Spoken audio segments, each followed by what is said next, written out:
একটা গুরুত্বপূর্ণ মেসেজ দেওয়ার জন্য আসলে এই ভিডিওটা করছি। সেটা হচ্ছে যে যদি কখনও আউটডোরের ফ্যান মোটর খারাপ হয়ে যায় বা ইনডোরের ফ্যান মোটর খারাপ হয়ে যায়, যেখানে ক্যাপাসিটারটা বাইরে থাকে, পিসিবির সাথে ইনবিল নয়, সেখানে ফ্যান মোটর চেঞ্জ করার সাথে সাথে ক্যাপাসিটারটাকেও চেঞ্জ করে দেবেন।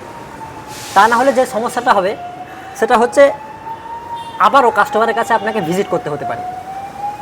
যেমন এই মেশিনটার ক্ষেত্রে হচ্ছে, এই মেশিনটা ফ্যান মোটরটা যদি আপনি দেখেন তাহলে একেবারে নতুন ফ্যান মোটর, 2-3 মাস আগে লাগানো হয়েছে, কিন্তু ক্যাপাসিটারটাকে এখানে চেঞ্জ করা হয়নি, ওই পুরনো ক্যাপাসিটারটাকেই রেখে দেওয়া হয়েছে। ফলস্বরূপ মেশিনটা এখন যে প্রবলেমটা হচ্ছে সেটা হচ্ছে মেশিনটা কখনো কখনো ঠান্ডা দেয়, আবার কখনো কখনো ঠান্ডা দেয় না। দ্যাটস মিন ফ্যানটা আস্তে ঘুরছে, হাই প্রেসার হচ্ছে, কম্প্রেসারটা বন্ধ হয়ে যাচ্ছে। যখন কম্প্রেসারটা বন্ধ হচ্ছে তখনই ঠান্ডা দেওয়াটা বন্ধ করে দিচ্ছে। এবার এখন আমাদেরকে এই ক্যাপাসিটারটাকে চেঞ্জ করে দিতে হবে।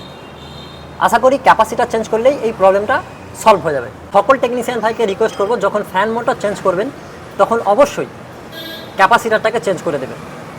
যদি ক্যাপাসিটারটা পিসিবির সাথে ইনবিল থাকে সেক্ষেত্রে আপনার কিছু করার নেই, সেখানে চেঞ্জ করতে হবে না। যদি ইনবিল না থাকে, আলাদা করে ক্যাপাসিটার থাকে, তাহলে অবশ্যই ক্যাপাসিটারটাকে চেঞ্জ করে দেবেন।